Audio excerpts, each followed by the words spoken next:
Hello दोस्तों, कैसे हो? नमस्कार आप सभी को। तो आज आपके लिए एक बड़ा अनाउंसमेंट लेकर के आया हूँ। अनाउंसमेंट ये है कि इसरो जो हमारे देश का वैज्ञानिकों का एक केंद्र है, उसने आपके लिए एक बड़ी भर्ती निकाली हुई है।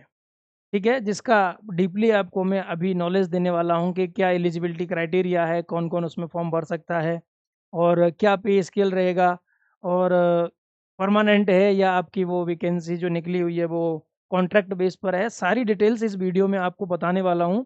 तो बहुत बड़ा ये ऑफर है आपके लिए, बता दूं पहले से ही।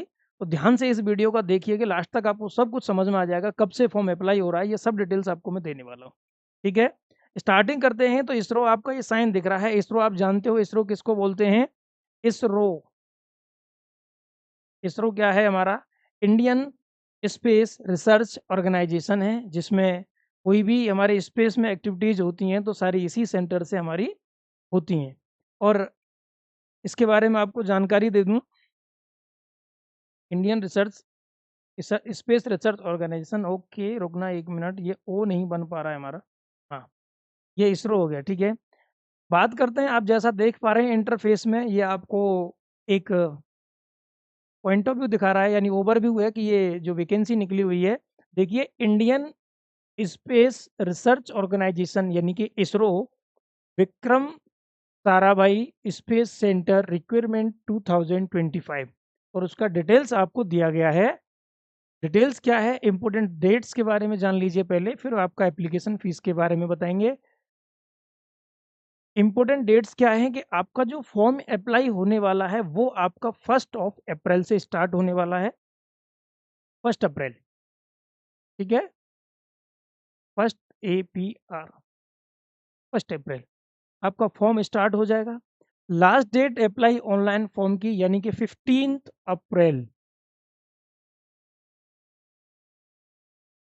आपके फॉर्म यानी कि केवल 15 दिन का आपके पास टाइम रहने वाला है फॉर्म को फिल करने का, तो टाइम भी बहुत ज़्यादा नहीं दिया गया है, ध्यान रखना। पे एप्लीकेशन फ़ी, तो एप्लीकेशन फीस भी आपको 15 अप्रैल तक ही सबमिट कर देनी है। उसके बाद एडमिट कार्ड डेट, तो एडमिट कार्ड की अभी कोई डेट नहीं दी गई, क्योंकि मैक्सिमम जितने भी फॉर्म्स दिए जाते हैं कि यूपीएससी के शेड्यूल को छोड़ करके बाकी सब में एडमिट कार्ड का डेट फिक्स नहीं देते हैं, क्योंकि डेट थोड़ी सी फ्लेक्सिबल हो सकती है। ठीक है, इसलिए ये आपको अपडेट सून यानी कि वेबसाइट पर दे दी जाएगी। फिर आपका रिटन एग्जाम का, ये भी आपका नोटिफाई सून करा दिया जाएगा। मोर डिटेल्स आप चेक हैंड्स, चेक नोटिस यानी कि आपका ऑफिशियल नोटिस जो आया है उसको आप चेक कर सकते हैं, उसमें भी कुछ डिटेल्स दी गई हैं। एप्लीकेशन फीस क्या रहने वाली है, तो ध्यान रखना, जो भी कैंडिडेट्स आपके जनरल और ओबीसी और ईडब्ल्यूएस में आते हैं उनका 100 रुपये रहेगा। कितना है? 100 रुपीज़ है एप्लीकेशन फीस। और जो भी कैंडिडेट SC या ST या अदर कैटेगरी में आता है, PW है, जो भी है, तो वो आपका 0 है। ठीक है, पे the exam fee through online debit card, credit card, net banking, UPI mode only, यानी कि कोई भी फॉर्म ऑफलाइन नहीं लिया जाएगा। पहले ये भर्ती भी इसरो ऑफलाइन अपने सेंटर पे कराता था, ये ध्यान रखना। मैं आपको बता दूं, यही भर्ती पहले ऑफलाइन होती थी, पिछली साल भी हुई है ये भर्ती, और इस बार ये भर्ती आपको प्रॉपर ऑनलाइन मोड पे देखने को मिलेगी। तो जो भी फॉर्म है ऑनलाइन ही एक्सेप्ट किया जाएगा। इसरो की जो रिक्वायरमेंट है उसमें एज लिमिट क्या है वो समझ लीजिए। मिनिमम एज लिमिट आपका 18 ईयर्स, यानी 18 साल से कम का इसमें व्यक्ति फॉर्म नहीं भर सकता है। मैक्सिमम एज लिमिट है 28 ईयर, 28 ईयर तक आप मैक्सिमम जा सकते हो, 28 ईयर। बाकी एज कैलकुलेट ऑन डेट 15/4/2025, मतलब जिस डेट को आपका फॉर्म की एंडिंग डेट है वहां तक आपकी एज देखी जाएगी, यानी उस डेट तक आपकी एज 18 से मिनिमम नहीं होनी चाहिए और 28 से आपकी ज़्यादा नहीं होनी चाहिए। आया क्लियर समझ में? Age relaxation by the government rules, अब गवर्नमेंट रूल्स क्या है कि SC ST कैटेगरी के लिए जो भी एज रिलैक्सेशन के क्राइटेरिया है उस हिसाब से एज रिलैक्सेशन दिया जाएगा। एक्स सर्विसमैन का है, बाकी जो भी क्राइटेरिया रूल्स रहते हैं वो आपको पता है, हर भर्ती में आपको बताए जाते हैं। अब जो एजुकेशनल क्वालिफिकेशन है वैकेंसी के हिसाब से क्या क्या ली जानी है, देखिए आप।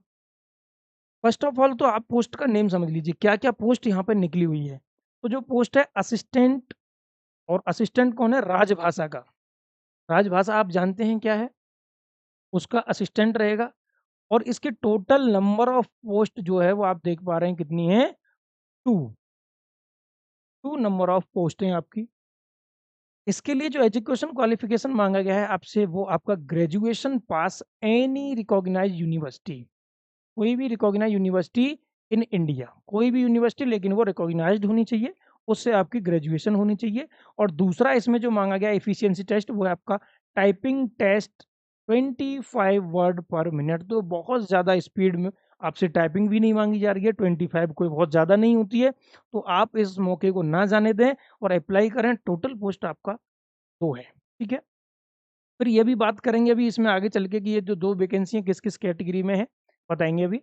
फिर है लाइट व्हीकल ड्राइवर ए। लाइट व्हीकल ड्राइवर मतलब आपके पास लाइट व्हीकल का ड्राइविंग लाइसेंस होना चाहिए। और टोटल वैकेंसी इसमें कितनी है? 5 वैकेंसी है भाई इसमें। इसमें ठीक है, वैकेंसी बढ़ा दी, उससे ज़्यादा है। 10th pass any recognised board in India. इसमें केवल आपके पास 10th पास होनी चाहिए। क्या होना चाहिए? 10th पास होना चाहिए, लेकिन इसमें आपके पास लाइट व्हीकल ड्राइवर का लाइसेंस होना चाहिए प्लस 3 ईयर, 3 ईयर का आपके पास एक्सपीरियंस मैंडेटरी है, ये ध्यान रखना, ठीक है। फिर आता है आपका heavy vehicle driver. Heavy vehicle वो लाइट व्हीकल था, इसमें भी नंबर ऑफ पोस्ट आपका 5 है। 10th पास इसमें भी होना चाहिए, ध्यान रखना 10th पास होना चाहिए। और दूसरा इसमें इसमें आपके पास हैवी व्हीकल ड्राइवर लाइसेंस होना चाहिए और प्लस 5 ईयर का आपके पास एक्सपीरियंस होना चाहिए। ये मैंडेटरी कंडीशन है, एक्सपीरियंस अगर नहीं होगा तो आप एप्लीकेबल नहीं है, ये ध्यान रखना। अगर आप अप्लाई कर भी देंगे तो आपको वहाँ से वापस कर दिया जाएगा जब वेरिफिकेशन होगी। तो ये मिनिमम 5 ईयर, वहाँ मिनिमम 3 ईयर। फिर है आपका फायरमैन ए। फायरमैन में टोटल वैकेंसी आपकी नंबर ऑफ वैकेंसी 3 है। 10th पास इसमें भी वही मांगा गया है आपसे, 10th पास है। लेकिन इसके लिए मैं आपको बता दूं, इसमें लिखा है कि more detail read the notification, official notification में दिया है। लेकिन मैं बता दूं इसके लिए आपसे एक ट्रेड का सर्टिफिकेट मांगा जाएगा, यानी कि डिप्लोमा होना चाहिए किसका? फायरमैन का। दूसरा आपका cook. Number of vacancy only 1 है, ध्यान रखना, कुक में एक वैकेंसी निकली हुई है और इसमें भी केवल 10th क्लास मांगा गया है। लेकिन इसमें वही कंडीशन यहाँ भी दे रखी है कि इसमें भी आपके पास ट्रेड टेस्ट के लिए क्या होना चाहिए? एक सर्टिफिकेट होना चाहिए, वही व्यक्ति यहाँ पे एलिजिबल होगा। बात करते हैं इसके ऑफिशियल नोटिफिकेशन के बारे में, ठीक है। ये कंडीशन आपको समझ में आ गई। और ये इसरो ने निकाली वैकेंसी है, अभी 1 तारीख से फॉर्म अप्लाई स्टार्ट हो जाएंगे, ठीक है। बात करते हैं ऑफिशियल नोटिफिकेशन। देखो, ये इसरो ने अपनी वेबसाइट पर दिया गया है, ये देख लीजिए, www.employmentnews.gov.in। ये आपका एम्प्लॉयज न्यूज़पेपर में वैकेंसी निकाली है इसरो ने। Government of India, department of space, Indian space research organisation. बात समझ में आ रही है? ऑफिशियल नोटिफिकेशन है, आप जाके देख सकते हैं। विक्रम साराभाई स्पेस सेंटर, तिरुवनंतपुरम 695022, ये कोड है वहाँ का। ये इस वाले सेंटर पर आपकी वैकेंसी निकली हुई है। Advertisement number VSSC 323 dated 29/3/2025 invites online application for the following post. किस किस पोस्ट के लिए है? देखो, पोस्ट के बारे में बताया मैंने, बताया पोस्ट का कोड है आपका 1526। और जो पोस्ट है वो आपकी क्या है? असिस्टेंट राजभाषा। अभी मैंने बताया। इसका देखो पे लेवल बहुत अच्छा पे लेवल है। पे लेवल, इसके साथ सैलरी बता देता हूँ कितना बनेगा। पे लेवल आपका 4 है। पे लेवल आपका कितना है? 4 है। और 4 है तो इसका मतलब आपका 25,500 बेसिक पे हो गया आपका। ये कैसा है आपका? बेसिक पे हो गया। 25,500 आपका बेसिक पे है। अब इसके बाद आपका डीए रहने वाला है। डीए कितना होता है? अभी शायद आई थिंक 53% डीए है, यानी इस सैलरी का 53 हो जाएगा। जनवरी से भी बढ़ के 57 भी हो गया अभी। तो वो चीज़ आप इंक्लूड करेंगे, यानी सैलरी का ये जो बेसिक है इसका 57% भी मिलेगा आपको। उसके बाद टीए रहता है, उसके बाद आपका एचआरए रहता है। एचआरए आपका रहता है सिटी के अकॉर्डिंग, अगर आप एक्स सिटी में हैं तो आपका 30% मिलता है, ध्यान रखना। टीए ऑन डीए भी आपका उसी हिसाब से मिलता है। वो सब मतलब ऑन एन एवरेज में आपको बता दूं कि ये सैलरी आपकी बनेगी करीब करीब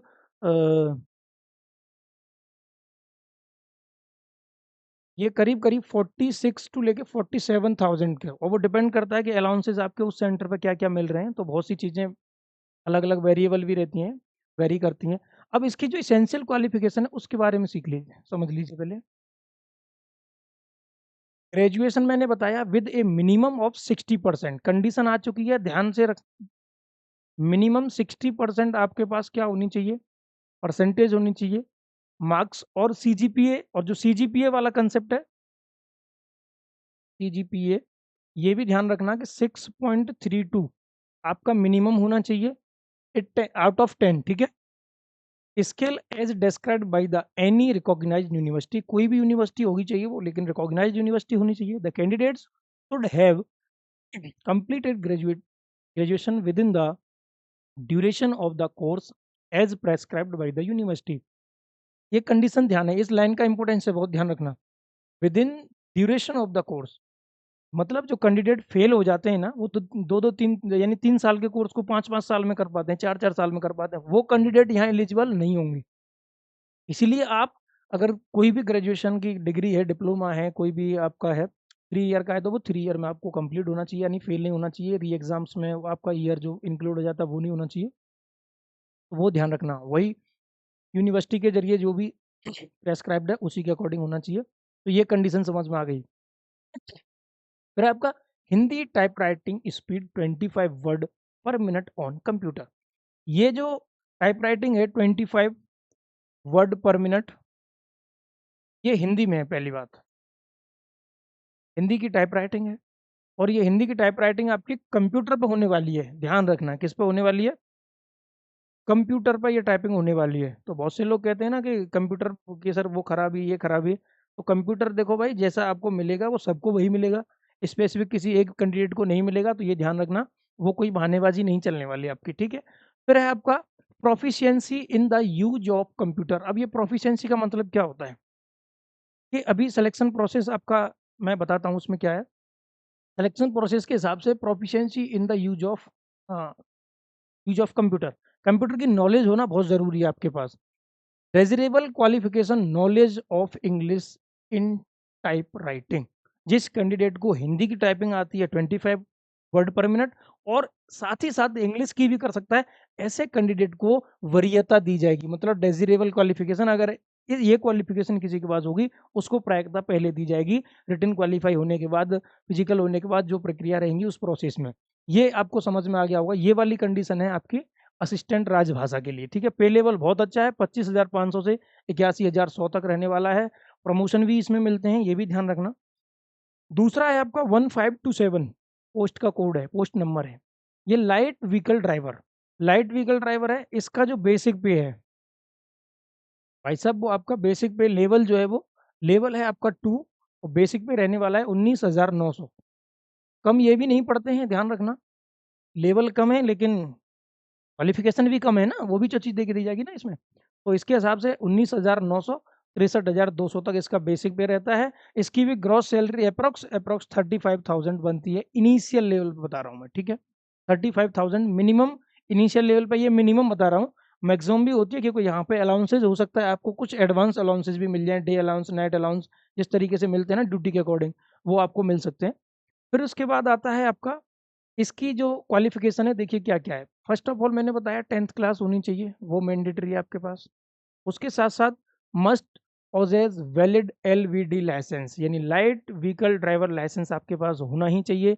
3 ईयर का एक्सपीरियंस मैंने बताया था आपको, वो आपका मैंडेटरी है, वो नहीं होगा तो नहीं अप्लाई कर सकते। Any other requirement of the motor vehicle act of Kerala state should be met within 3 months after the candidate joined the post। तो ये केरला वालों के लिए है, बाकी आपके पास तो 3 ईयर का एक्सपीरियंस होना चाहिए, वो आप याद रखना बस। तो ये आपका लाइट व्हीकल का हो गया। इसमें वैकेंसी कितनी है वो समझ लीजिए। टोटल वैकेंसी 5 है, लेकिन आपका जो यूआर है, यूआर में है आपका 2 वैकेंसी, ओबीसी में है आपका 2 वैकेंसी, और ईडब्ल्यूएस में है आपका 1 वैकेंसी, और एक्स सर्विसमैन में भी आपका 1 वैकेंसी। ये आपके लाइट व्हीकल ड्राइवर की है। हैवी व्हीकल ड्राइवर का पोस्ट कोड 1528 है, पे लेवल सेम है दोनों का। तो इसकी भी सैलरी, इसमें रिस्क अलाउंस भी बढ़ता है, तो भाई साहब इसकी सैलरी 40K, 42 मान के चलिए, 42,000 आपकी मिलेगी दोनों में। रिस्क अलाउंस के मैंने इसमें इंक्लूड नहीं किया, तो ये 42,000 अप्रोक्स आपको 42 मिलेगा ही मिलेगा दोनों ड्राइवरों को। इनिशियल सैलरी बता रहा हूँ, जो भी इंक्रीमेंट गवर्नमेंट के, सेंट्रल गवर्नमेंट के लगते हैं वो सारे लगेंगे, क्योंकि सेंट्रल गवर्नमेंट का वैकेंसी है। उसके बाद आता है आपका फायरमैन। इसकी भी वही है, 5 ईयर का एक्सपीरियंस इसमें आपसे मांगा गया। इसमें नंबर ऑफ पोस्ट इसमें 3 यूआर के लिए है, 2 आपका ओबीसी के लिए, एक्स सर्विसमैन के लिए इसमें 1 है। उसमें ये समझ में आ रहा है आपको वैकेंसी के बारे में। बात करते हैं आपका फायरमैन का। फायरमैन ये एक बहुत अच्छी वैकेंसी होती है, ध्यान रखना। इसमें आपका 10th पास तो पहले से ही आपको बोला गया था, मैंने बताया था। दूसरा, should satisfy the prescribed physical fitness and physical efficiency test standard. इसमें क्या है, फायरमैन में आपसे फिजिकल स्टैंडर्ड टेस्ट लिया जा रहा है, यानी आप फिजिकल में इसमें पास होने चाहिए फायरमैन के लिए। इसका लेवल पे वही 19,900 से 63,200, मतलब इसका अभी 42,000 और 43,000 के अप्रोक्स आपका सैलरी रहने वाला है। ध्यान रखना इस बात को भी, ठीक है। अब बात आती है इसमें और क्या है, इफिशियंसी टेस्ट स्टैंडर्ड। और इसमें कुछ नहीं है, यूआर में 3 वैकेंसी आपके लिए दी गई है। इसमें बहुत अच्छी वैकेंसी कह सकता हूँ मैं 10th पास के लिए। कुछ भी आपसे वो नहीं मांगा जा रहा, जो अभी मैं बता रहा था कि एक्सपीरियंस सर्टिफिकेट या किसी फायर सेंटर का आपके पास डिप्लोमा होना चाहिए, ऐसा कुछ भी नहीं बोला गया है। Only should satisfy the prescribe physical efficiency fitness and the physical efficiency test standard. कुछ भी नहीं मांगा जा रहा है, बहुत गजब की भर्ती है, ध्यान रखना, चूकना मत इस बात को। अब इसके बाद बात करते हैं आपकी कुक। कुक का भी सैलरी 42-43,000 रहने वाला है। 42 से 43,000 के अप्रोक्स आपको कुक में भी सारे अलाउंसेज, यानी कि तीनों का लेवल सेम है, इतना सैलरी आपको इनिशियल मिल जाएगा। और इसमें भी आपसे 10th पास के लिए बोला गया है। और 5 year experience in similar capacities. 5 year experience in the similar capacities मतलब समझ रहे हो, जितना कैपेसिटी आपके इसरो के पास है, यानी कि कैपेसिटी बोलो तो कितने वहाँ पे लोगों का खाना बनता है, उस कैपेसिटी के इंस्टीट्यूशन में आपके पास एक्सपीरियंस होना चाहिए इन ए वेल स्टेबलाइज्ड होटल या कैंटीन। लेकिन जितना इसरो में लोगों का खाना बनेगा, उतने लोग वहाँ पे होने चाहिए उस लेवल का। अगर आपका होटल या कैंटीन या कोई भी हॉस्टल वाले जो स्कूल्स होते हैं उनमें भी आप करके आ सकते हो, तो वहाँ आपकी वरीयता दी जाएगी। इसमें केवल एक वैकेंसी है, वो भी यूआर में, ये ध्यान रखना। तो ये आपके लिए बहुत गजब का ऑफर है, इसको तो आप चूकिए मत बिल्कुल। फायरमैन वाला तो बहुत अच्छा है, ये आपका कुक में भी अप्लाई कर सकते हो। ये व्हीकल ड्राइवर के लिए बस आपका एक्सपीरियंस मांगा गया है, तो ये ध्यान रखिए। असिस्टेंट राजभाषा के लिए टाइपिंग वाला, और जिसके पास दोनों टाइपिंग है उसके लिए तो वेल एंड गुड है, उसका फायदा ही फायदा होने वाला है। उसके बाद one vacancy each one vacancy each is reserve, one vacancy which is reserved for the ex-servicemen out of the total vacancy of LVD and HVD। मतलब लाइट व्हीकल ड्राइवर और हैवी व्हीकल ड्राइवर वाली जो vacancy है 5-5, उन दोनों में ex serviceman के लिए एक एक वैकेंसी है, ध्यान रखना। दोनों में वो रिजर्व है पहले से, तो कोई फर्क नहीं पड़ता उस चीज़ से। अब आप देख लीजिए नीचे क्या है एब्रीविएशन, तो detailed advertisement will be hosted in VSSC website। This candidate are advised to go through the detailed advertisement for post number, pay level, essential qualifications, age limit, and reservations, number of vacancies, nature of job, etc. Further amendments, if any, will be published only in the VSSC website. First, applications for the above post will be received online only। ये ध्यान रखना, इसमें clear कर दिया है, only online mode पर ही आपके application आपसे लिए जाएंगे। दूसरा है the website will be open for submission of online application form 10 बजे से लेकर के, यानी 1 अप्रैल 2025 10 बजे ओपन हो जाएगा, और आपका शाम को 5 बजे तक 15 अप्रैल 2025 तक ये वेबसाइट ऑन रहेगा। और इसको आप अप्लाई जल्द से जल्द कर दीजिए, बहुत अच्छा है। 1 तारीख को जैसे ही पैनल ओपन होता है आप ऑनलाइन कर दीजिए अप्लाई, बहुत गजब की वैकेंसी है, इसको जाने मत दीजिए। और ये ऑफर मैं बता दूं, जो लोग सोच रहे हो कि ये कॉन्ट्रैक्ट पर है, भाई ये परमानेंट है, सेंट्रल गवर्नमेंट की वैकेंसी है, सेंट्रल गवर्नमेंट वैकेंसी है, ये ध्यान रखना। कोई भी इसमें कोई वैकेंसी इसमें कॉन्ट्रैक्ट बेसिस पर नहीं है, परमानेंट वैकेंसी है। इस ऑफर को ना जाने दें, और तुरंत 1 तारीख जैसे ही पैनल ओपन होता है आप पहले ही फॉर्म अप्लाई करें, क्योंकि बहुत से लोग फॉर्म अप्लाई करने वाले होते हैं। इतनी बेरोजगारी हमारे देश में चल रही है कि इतनी कम वैकेंसी निकलने के बाद भी पता है यहाँ लाखों लोग फॉर्म अप्लाई करेंगे। अभी देखना यही होने वाला है, इसलिए आप जल्द से जल्द इसको अप्लाई कर दीजिए, 15 दिन का टाइम है। और इसरो अपना खुद का ही ऑनलाइन सिस्टम क्रिएट करता है जिसमें फॉर्म अप्लाई कराता है, वेबसाइट बनाते हैं, पैनल बनाते हैं, तो ये ध्यान रखना। आप उनका वो लास्ट टाइम पर हैंग भी हो सकता है, यानी कि वेबसाइट बिजी दिखा सकता है, इसलिए आप जल्द से जल्द इसको अप्लाई कर दीजिएगा, ठीक है। बाकी नई भर्ती के लिए हम लेकर के आएंगे, बाकी आप हमसे जुड़े रहिए, ओके।